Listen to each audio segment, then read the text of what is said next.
Para mí es un gusto realmente estar aquí, porque... ¿Ahí me escuchan mejor? Ahí mejor. Porque es súper lindo estar 10 años más tarde después de lo que empezamos esto, con algunas de las personas que están aquí. No sé si Sandy anda por aquí, ¿no? Pero bueno, ella ha sido clave. Sandy Espinosa realmente merece un reconocimiento porque gracias a ella es que estamos 10 años más tarde. Este último año estuvo a full con la feria, pero sí quisiera que le demos un aplauso a las personas que ya conocen. Mi nombre es Diego y el día de hoy les voy a contar un poquito de cómo ha sido este proceso que nos ha tomado 10 años para poder tener un censo consolidado, el cual fue inicialmente el primer censo de aves urbanas en el Ecuador. Y este es el promocional del primer conteo urbano de aves aquí en Quito. Lo realizamos del 3 al 5 de enero del 2015.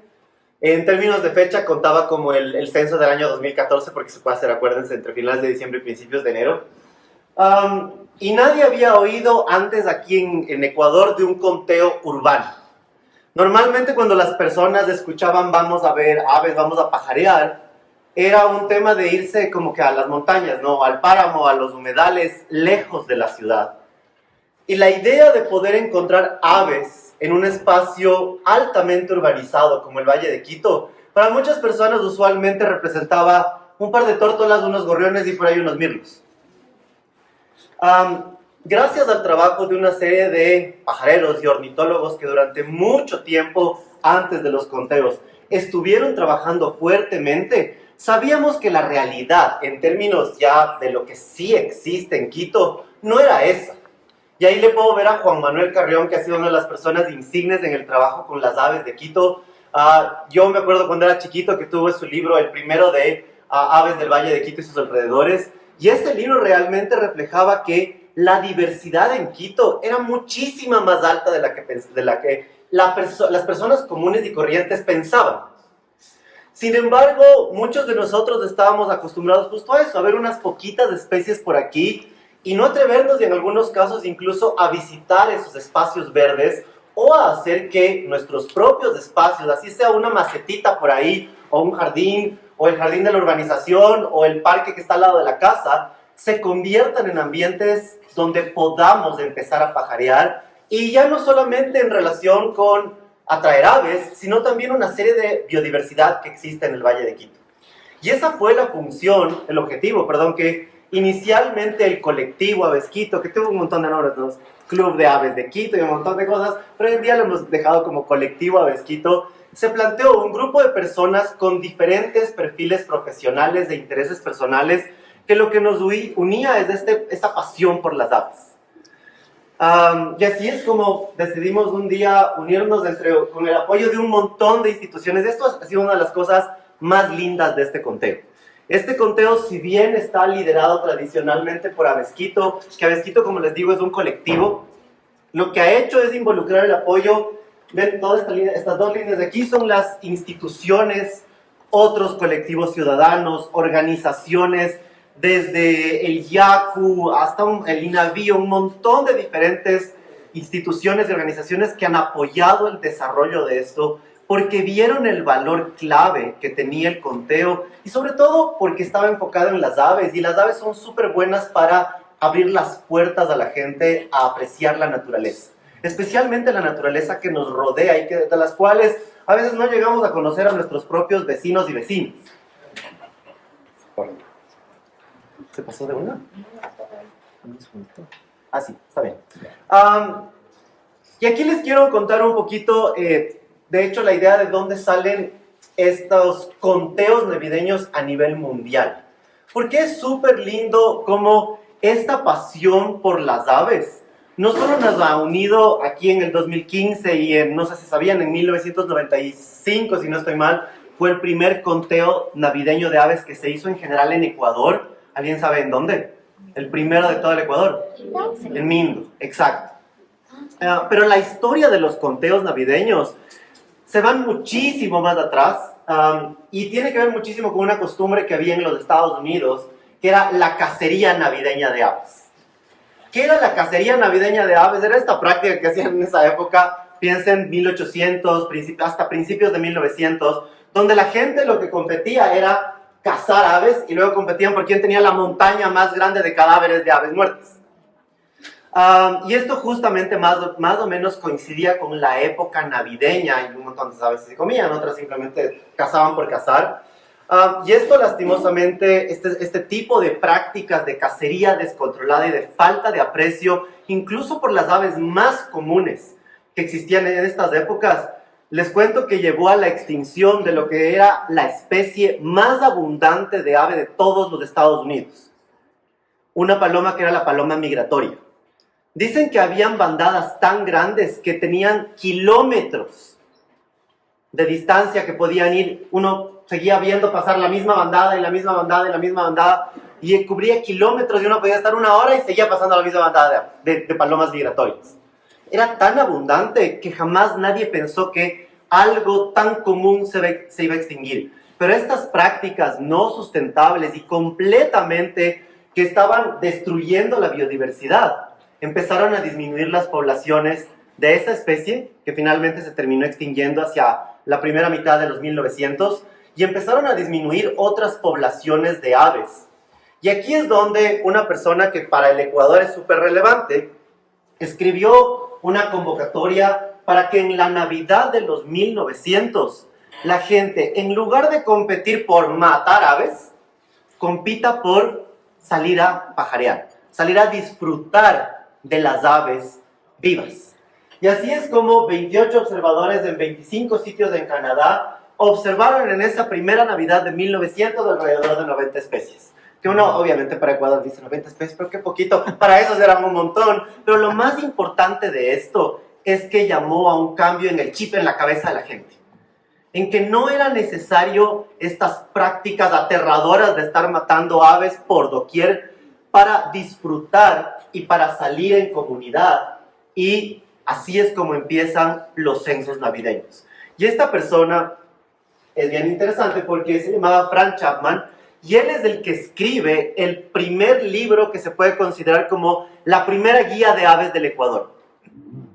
No como las guías de hoy, que tienen un montón de imágenes, tampoco era, pero es la primera que en una enciclopedia de bueno, es grandísima, empieza a compilar todo el conocimiento de lo que para ese momento había de las aves del Ecuador. Lo mismo hizo para las aves de Colombia. Entonces es bien interesante que el Ecuador ha jugado un papel fundamental en todas estas dinámicas, y es por eso súper bonito que cuando empezamos, y esta es una de las fotografías, aquí le venga Daniel, el jovencito. Con pelo. Empezamos justamente, Aves Quito, a buscar estos espacios verdes urbanos donde podamos llamar a la gente a compartir lo que nosotros algo conocíamos y empezar a aprender junto con el resto de la comunidad sobre las aves que estaban con nosotros.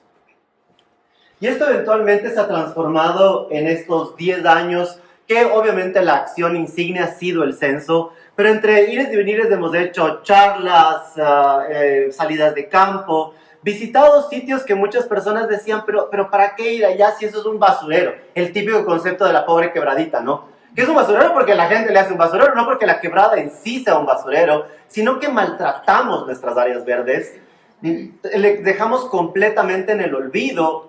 Y hay sitios en la floresta, bueno, en todo lado donde ustedes vayan, norte de Quito, centro de Quito, sur de Quito, valles de Quito, hay sitios preciosos por visitar. Y es súper interesante que incluso cuando nos cayó la pandemia, no dejamos de hacer el censo. Obviamente en ese año fue, ¿y ahora qué miércoles hacemos? Y no vamos a poder convocar a las personas, pero no queríamos romper estos, que para ese momento eran creo que 7 años de censo. Así que con el compromiso de las personas, de muchas de las personas que hoy en día están como líderes de las rutas, lo que decidimos es que aunque sea las personas que eran líderes y si es que vivían con alguien o estaban cerca de alguien que ya habían estado cerca durante la pandemia, que salgan nomás. Y seguimos manteniendo esas mismas rutas. En total son 14 rutas que están muchas dentro de la ciudad, en las partes ya del núcleo urbano de la ciudad. Otras también están en las zonas de los valles. Y la idea es que este censo, queríamos que sea abierto a todas las personas. No queríamos que sea otra actividad que parece que Quito solo es del norte, ¿no? No, queríamos que sea todo el Valle de Quito para empezar justamente a capturar el interés de todas las personas que viven y que en general están relacionadas con esta ciudad que a la final sí es insignia en términos de las aves, porque cuando ustedes ven los datos que tenemos de aves de ese libro de Chapman, un montón de datos vienen de Quito. Porque aquí era dado que era la capital, un montón de, no solamente personas que estudiaban aves, sino también a veces aficionados que en los 1700, 1800 venían, obtenían datos de aquí de la ciudad. Y aquí hay cosas impresionantes. Muchos de ustedes deben saber que donde hoy está el Parque de la Carolina, más o menos desde la Y hasta casi la altura del jardín, antes había uno de los humedales más grandes de la Sierra Norte del Ecuador. Había otro por allá en el sur en Turubamba, otro por allá en el sur en Cotocollao. Del que más se conoce es de las lagunas de Iñaquito. Y en el libro de Chapman refleja la altísima riqueza de aves acuáticas que existían ahí. Hoy en día, lastimosamente, en Quito, ese tipo de ecosistema ha desaparecido. Ese ecosistema ha desaparecido por completo. Hay unos nuevos humedales que es bien interesante, que son los generados por los humanos, como los reservorios, o esa lagunita que hay al lado del aeropuerto, o lagunas privadas en clubes, de casas, que han empezado a traer nuevamente no la misma cantidad de especies que habían en esta gigantesca y preciosa laguna de Iñaquito. Imagínense, era como uno salir de aquí y ver el lago San Pablo, solo que aquí en la mitad de Quito. Esa laguna desapareció hacia mediados del siglo pasado. De hecho, si es que ustedes van a la Carolina, todavía pueden ver la estación del agua potable que estaba ahí, porque sacaba bombeando del agua de las capas ya más internas, que eventualmente ya fue reemplazado el sistema, pero era un humedal súper importante, no solo para Quito como ciudad, porque proveía de un servicio vital que es el agua, sino también para una diversidad gigantesca de flora, fauna y funga que habitaba en esta zona y que hoy en día casi se nos ha ido. Y no conocemos mucho más en general, excepto por las pocas colecciones que hubieron en estos siglos y años pasados hasta la época de Chapman. Pero posiblemente lo más importante e interesante que trajo este censo es lo que estamos aquí. Una unión de personas con diferentes perfiles, diferentes intereses, pero que estamos unidos por el amor, por la naturaleza. Y claro, las aves, de todo lo que usualmente uno ve en la naturaleza, plantas y aves, especialmente en los animales aves, es lo que a veces nos atrae primerito, porque son fáciles más o menos de ver, excepto que les toque un tiránido. Cantan, son coloridas. Entonces el vuelo, el color y el canto, desde las edades más chiquitas hasta las personas más adultas, es súper bonito y nos atrae. Y esta es una fotografía justamente aquí mismo en Rumipamba, solo que en la casita de abajo de uno de los conteos. Y definitivamente acercarse a la biodiversidad y generar empatía con esa biodiversidad ha sido lo que yo consideraría el mayor logro del censo navideño de aves urbanas, que ha traído a personas que al inicio estaban tal vez un poco tímidas, decían, pero yo no soy tan experto, y aquí no hay que ser experto, aquí lo que hay que querer es a las aves, conocer más y lanzarse. Y muchas de las personas que han estado a lo largo de estos 10 años ahora ya no vienen al de Quito, porque más bien se van a los del resto del país, se van a Zamora, se van a Loja, se van a Quijo, se van a un montón de otros sitios, porque eso es lo que este censo quería generar. Quería generar una altísima empatía y una búsqueda del amor por la biodiversidad. También aprender que tenemos que democratizar los espacios. Estos espacios donde no solamente puede haber una exclusividad del que tenga el telescopio carísimo, que es el único que puede haber aves, no. Y queremos que todas las personas en todos los espacios de la ciudad podamos aprovechar y estar juntos y generar una experiencia inclusiva para todas las personas, verdaderamente inclusiva, que no importen las edades, las capacidades, lo que sea, tengamos la capacidad de estar juntos, de disfrutar y de aprovechar de una actividad que estoy seguro que va a ser súper provechosa para los demás. Hay muchísimos ejemplos. El hecho de que tengamos ahorita una traducción simultánea, el hecho de que estos movimientos, como por ejemplo el Black Birders Week y el Black Lives Matter, hayan sido también liderados por personas que les gusta pajarear, justamente muestra esta empatía que podemos lograr, tampoco no solo con los pájaros y las plantas, ¿no? También con el resto de personas. Revalorizar los espacios verdes que, como les digo, han estado botados, y uno, hay veces que dice, uy, no, ¿para qué voy a caminar en la quebrada si es peligrosísimo? Es justamente porque no aprovechamos, porque les ensuciamos, porque les dejamos abandonadas, que se han vuelto en estos espacios donde son menos seguros. Pero si retomaríamos el espacio público, si empezaríamos a compartir más del espacio público, se vuelven naturalmente espacios más vivibles y revalorizables. Y aquí acuérdense una cosa, de los 8 ecosistemas nativos de Quito, solamente 2 están bien representados. 4 tienen unos fragmentos chiquititos por aquí y por allá, y 2 están totalmente destruidos. Así que si es que no cuidamos esos pequeños espacios chiquititos que nos quedan por ahí, esas quebraditas, y seguimos maltratándoles, esto va a seguir simplemente aumentando el número para acá, de los hábitats que estamos perdiendo.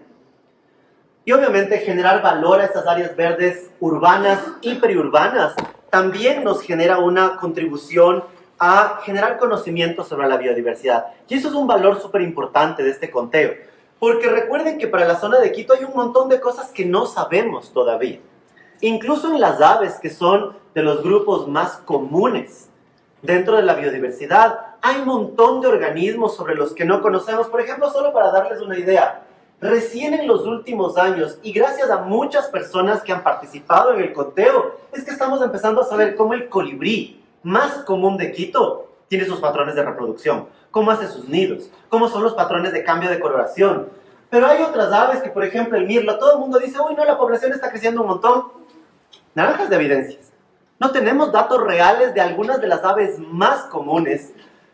Y por otro lado, hay un montón de aves que ni siquiera sabemos que son nuestras vecinas. Y gracias al conteo y a otras actividades de pajarería, hemos descubierto aves que ni siquiera sabíamos que estaban tan cerca de nosotros. Por ejemplo, esta foto también, las fotos del Juan Manuel, muestran aquí la típica, una de las golondrinitas comunes del reservorio, y de repente, ahí al lado, casi en el mismo alambre por poco, 2 migratorias adicionales. En el reservorio, que han empezado a llegar un montón de patos en algunos casos que ni siquiera habían registros que se reproducían en las zonas altas de los Andes, y están reproduciéndose en estas zonas. Obviamente todo esto también se refleja en la cantidad de datos que tenemos. Miren, este es un gráfico de los registros de NIBERT para el gorrión. Y esto también llama la atención porque, miren, parece que solo hay gorriones donde hay carreteras, donde está la ciudad. Fuera de las carreteras hay menos resultados de dónde se han observado. La pregunta es, ¿esto real? ¿O es un sesgo de que todavía no salimos hay muchos más sitios por donde ir a ver? Todo parecería indicar que en el caso del gorrión sí le gustan más las carreteras, ¿no? Pero, ¿cuánto de esta información ha ido creciendo? Si es que ustedes aquí le pondrían un filtro 10 años atrás, del 2010 para atrás, esta información no es ni la mitad. En los últimos 10 años se ha ido compilando un montón de información. Y recuerden, esa información es valiosa para el país. Y aquí solo les hago notar una cosa. Miren los puntos calientes, donde más rojo hay más datos. Quito y la zona del noroccidente del Ecuador, definitivamente, dado que tiene tanta gente que está buscando aves, sí tiene más datos. Pero miren, hay zonas donde Ecuador donde no hay datos. Así que las personas que después de este censo quieren ir a un montón de otros sitios, simplemente les invito, hay un montón de Ecuador que todavía no tenemos datos. Y recuerden, esto también es para todo el mundo posiblemente, y podemos empezar a tener este tipo de herramientas que además utilizan estos datos en inteligencia artificial. Los que ya han visto Merlin, es impresionante, y esto cada vez más va a seguir creciendo el impacto de datos masivos, porque esa es la diferencia de hoy en día. Hace 20 años eran unas 10 personas pajareando por aquí por Quito. Hoy en día son docenas, si es que no ya casi más de 100 personas que están generando datos, y que ojalá algún día nos permitan tener datos como estos, que ya podamos ver en aves, lastimosamente detectar realmente procesos de disminución, que ya no solo sea lo que nos parece por una corazonada que capaz esta ave está disminuyendo, ya en serio tener datos que esto nos permita hablar con las personas que toman las decisiones, en los municipios, en los gobiernos autónomos descentralizados, en las ONGs, para con datos empezar a tener acciones. El sueño de todas las personas, que en los grupos que ya de aves migratorias, que podamos tener ya no solamente unos puntitos por ahí, porque este es un pajarito que se fue por ahí moviendo, ¿no? Sino ya como en Estados Unidos que podemos ver las manchas ya a nivel geográfico grande de cómo a lo largo del año, esto que está mostrando cómo esta golondrinita va cambiando la población a lo largo del año. Ahorita solo para América podemos poner unos puntitos. Pero miren, para Estados Unidos y Canadá ya se puede ver estos grandes patrones de migración. Y esto resuelve algunas preguntas súper básicas que muchos de ustedes pueden tener. ¿Yo cómo puedo ayudar? Por un lado, compilando datos locales, pero por otro lado también viendo cómo los datos globales pasan. ¿Qué es lo que pasa aquí en Quito? Entren a eBird, entren con sus propios datos y empiezan a ver cómo estamos cambiando la información que tenemos de aves residentes y de aves migratorias. E igual, algún rato podríamos también empezar a hacer, miren, estos son modelos de cambio a lo largo de diferentes años, 2000, 2020, 2050 y 2080 de una especie norteamericana. Y va mostrando cómo con el cambio climático van a ir cambiando los rangos. Nuevamente para Ecuador todavía no tenemos esos datos, pero ojalá que sí los tengamos. Y al momento lo que sí estamos viendo es que definitivamente este patrón de cambio completo que tuvo Quito, miren, esto era el Quito hasta los 40, era por poco casi el centro de Quito y un poquito más de edad, hasta la Colón de Aper. Y miren después cómo va creciendo y aquí ni siquiera están los valles. Hoy sitios que eran altamente agrícolas como Puembo están cada vez urbanizándose más. Y ahí todavía tenemos muchas preguntas por hacer y ya con esto voy terminando. Miren, sabemos que hay diferencias en cómo están los hábitats en Quito. Hay zonas urbanas, periurbanas, rurales o no urbanas para nada. Pero tenemos todavía que entender cómo esas complejidades de hábitats diferentes, que en ciertos sitios sean más secos, sean más húmedos, haya un tipo de vegetación diferente a la otra, puede impactar la disponibilidad de alimento, de agua o incluso de diferencias de impactos humanos y eso cómo está impactando a las aves. Nótense que, por ejemplo, los hábitats más húmedos del Valle de Quito han sido urbanizados antes que los ambientes más secos. Piensen en el Valle de los Chillos versus el Valle de Cumbayá-Tumbaco. Primero se urbanizó mucho más el Valle de los Chillos. Pero hoy en día, en sitios donde antes nadie imaginaba que iba a haber una urbanización, en la mitad de la mitad del mundo, hay unas urbanizaciones que incluso para sí mismas de la demanda de agua no la logran abastecer. ¿Y cómo está cambiando eso los ambientes? Todavía no sabemos muy bien.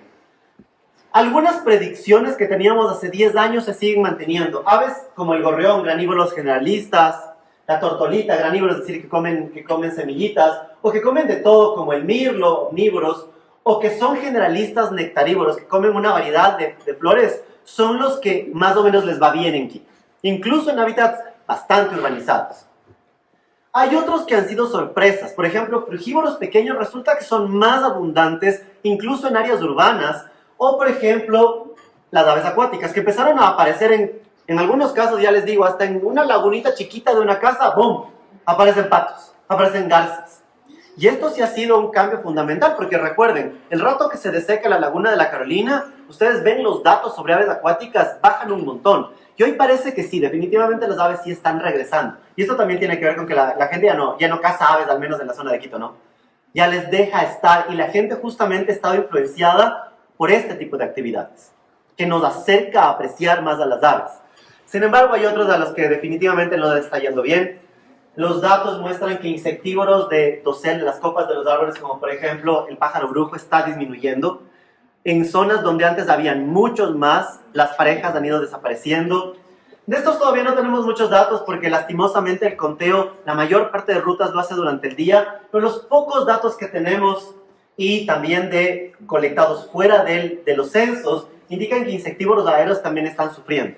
Esto es un chotacabras. Todavía se puede encontrar incluso a veces durmiendo en los techos del batán y eso. Pero, por ejemplo, la gente secuestra un montón de guaguas de estos pobres. Como no hacen nidos, sino que ponen los huevos directamente en el cemento, yo trabajo también en el Hospital de Fauna Silvestre Tueri de la universidad, nos llegan realmente secuestrados los pobres, pero estaban ahí esperando a que venga la mamá o el papá a darles de comer y nos traen al hospital. Entonces, este tipo de información es importante también ir compilando para ir difundiendo la información. Hay otros de los que sí les está yendo mal. Los datos reflejan unas disminuciones súper pronunciadas de granívoros especialistas. El piquito de oro que sigue siendo común en ciertas zonas, pero el rato en que desaparecen ciertos tipos de gramíneas, desaparece. Lastimosamente la cuturpilla o tocurpilla, le encantaban los hábitats agrícolas. cambia la dinámica incluso de un hábitat agrícola tradicional a uno industrial, las poblaciones caen inmediatamente. Búhos, obviamente los carnívoros grandes sufren bastante. Los insectívoros de sotobosque, porque si se han dado cuenta en los jardines, ¿qué es sotobosque? Lo que no es ni árbol ni es hierba, es de esos arbustitos que están en la mitad.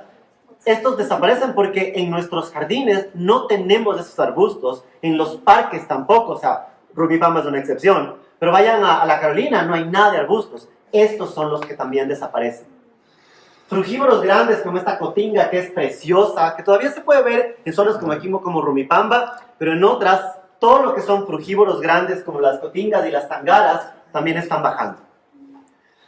Con el tiempo esperamos poder, y el compromiso era después de tener estos 10 años, volver a hacer una publicación de este tipo. Este fue el primer reporte científico ya con los datos del primer conteo.